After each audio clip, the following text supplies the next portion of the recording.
लक्षण प्रारूप अनुपात 9:3:3:1। 9 तो कैसे हैं? पीले और गोलाकार। कैसे प्राप्त हुआ ये अनुपात? दोनों में से एक भी कैपिटल वाई होगा तो पीला होगा, एक भी कैपिटल आर होगा तो वो गोल होगा। तो पीला और गोल 1, पीले और गोल 2, पीले और गोल 3, पीले और गोल 4, पीले और गोल 5, पीले और गोल 6, पीले और गोल 7, पीले और गोल 8, पीले और गोल 9।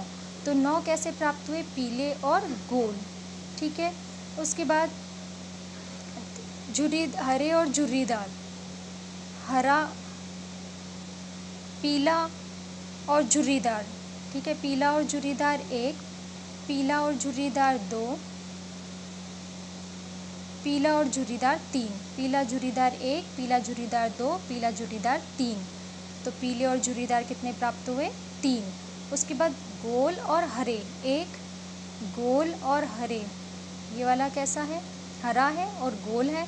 हरे और गोल 2, हरे और गोल 3। तो हरे और गोल भी कितने प्राप्त हो रहे हैं? 3। और 1 प्राप्त हो रहा है हरा और झुर्रीदार। तो 9 कैसे प्राप्त हुए? गोल और पीले। 3 कैसे प्राप्त हुए? हरे और झुर्रीदार, हरा और गोलाकार। 3 कैसे प्राप्त हुए? पीले और झुर्रीदार। और 1 कैसा प्राप्त हुआ? हरा और झुर्रीदार।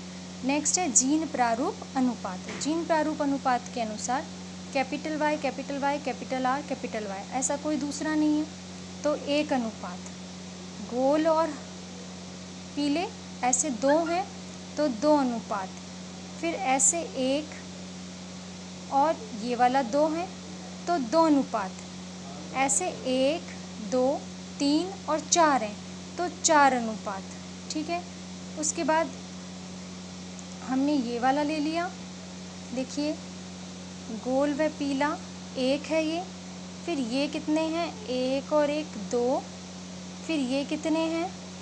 1 और ये 2 हो गया। अब ये 1, 2, 3 और ये 4, क्या हो गया? 4।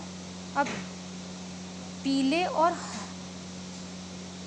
ये वाला तो वाई, कैपिटल वाई पीला है और ये कैसा है? झुर्रीदार। पीला और झुर्रीदार 1, पीला और झुर्रीदार 2, पीला और झुर्रीदार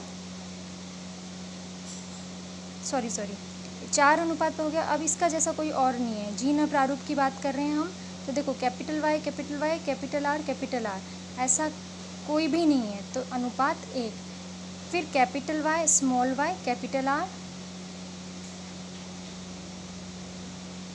कैपिटल वाई, स्मॉल आर, ऐसे 2 हैं ये और ये, तो क्या हो गया? 2। फिर स्मॉल वाई, कैपिटल आर, ऐसा एक ही है इसलिए 1। फिर ऐसे 2 हैं तो 2 और अंत में ये 1 है तो 1। तो जीन प्रारूप अनुपात कितना हुआ? 1 अनुपात 2 अनुपात 2 अनुपात 4 अनुपात 1 अनुपात 2 अनुपात 1 अनुपात 2 अनुपात 1 प्राप्त हुआ। तो ये द्विसंकर संकरण की F2 पीढ़ी का, कौन सी पीढ़ी का? F2 पीढ़ी का कौन सा अनुपात है? जीन प्रारूप अनुपात। लक्षण प्रारूप अनुपात कितना है? 9:3:3:1।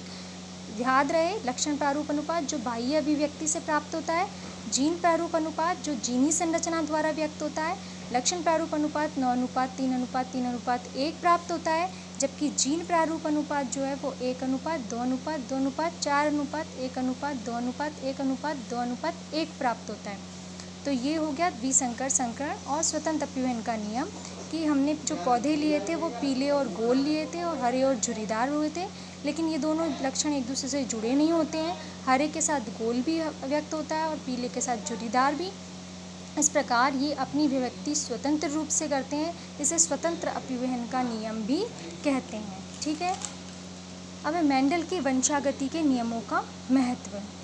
देखो वंशागति के नियमों का महत्व में महत्व नंबर 1, सजीवों में प्रभाविता के लक्षण का पाया जाना जो होता है वो महत्वपूर्ण होता है, क्योंकि हानिकारक और घातक जीन जो हैं वो अप्रभावी होने के कारण प्रभावी जीन की उपस्थिति में अपने आप को व्यक्त नहीं कर पाते।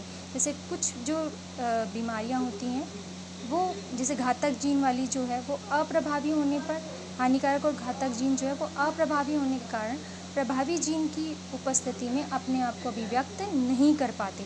नेक्स्ट है पृथक्करण का जो नियम है, उसमें दोनों युग्मक साथ साथ होते हैं, और जब अगले युग्मक में दोनों जो होते हैं जीन साथ साथ होते हैं, लेकिन जब युग्मक निर्माण होता है तो एक दूसरे से पृथक होते हैं। प्रत्येक जीन अपनी अभिव्यक्ति के लिए स्वतंत्र अभिव्यक्ति को व्यक्त करता है। इसे जीन संकल्पना कहते हैं। इसे क्या कहते हैं? जीन संकल्पना। एक जीन के दो युग्म विकल्पी होते हैं और दोनों विपर्यासी लक्षणों द्वारा नियंत्रित होते हैं।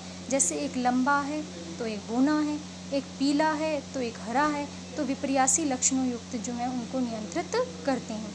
मेंडल के जो नियम हैं उसमें संकर संतति जो उत्पन्न होती है उसमें नए लक्षणों के बारे में पता चलता है। संकरण की विधि द्वारा हम बहुत सारी अनुपयोगी लक्षणों को हटा देते हैं और उपयोगी लक्षण को एक ही जाति में ला सकते हैं।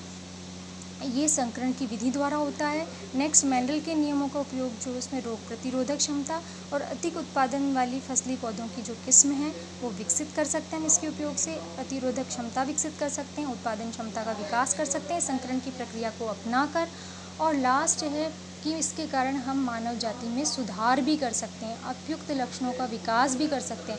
इसे हम क्या कहते हैं? सुजनकी। तो ये है मेंडल की वंशागति के नियमों का महत्व। एक तो प्रभावी जो था हमने पढ़ी थी, प्रभावीता का जो नियम पढ़ा था उसमें हमने पढ़ा था प्रभावी लक्षणों की उपस्थिति में अप्रभावी अपना प्रभाव व्यक्त नहीं कर पाते, ये महत्व है। दूसरा, जीन संकल्पना की पुष्टि भी होती है पृथक्करण के नियम के द्वारा। इसके अलावा नंबर 3 जो होते हैं कि प्रत्येक जीन के दो युग्म विकल्पी होते हैं, दोनों के विपरीत लक्षण होते हैं को नियंत्रित करते हैं। नेक्स्ट 4th जो है नियम, संकर संतति द्वारा उपयोगी लक्षण को बढ़ाया जा सकता है, अनुपयोगी लक्षण को हटाया जा सकता है, उपयोगी लक्षण को एक ही जाति के अंदर लाया जा सकता है। इसके द्वारा प्रतिरोधक क्षमता को बढ़ाया जा सकता है, उत्पादन क्षमता जो है वो विकसित की जा सकती है, और एक मानव जाति का सुधार जो है उससे संबंधित भी विज्ञान की शाखा जो है जिसे सुजनकी कहते हैं वो भी मेंडल के नियमों पर ही आधारित है। तो ये मेंडल के नियमों का महत्व है। इसी के साथ हमारा ये चैप्टर नंबर जो 3 है वो आज के वीडियो में कंप्लीट हो गया है। नेक्स्ट वीडियो के अंदर हम नेक्स्ट चैप्टर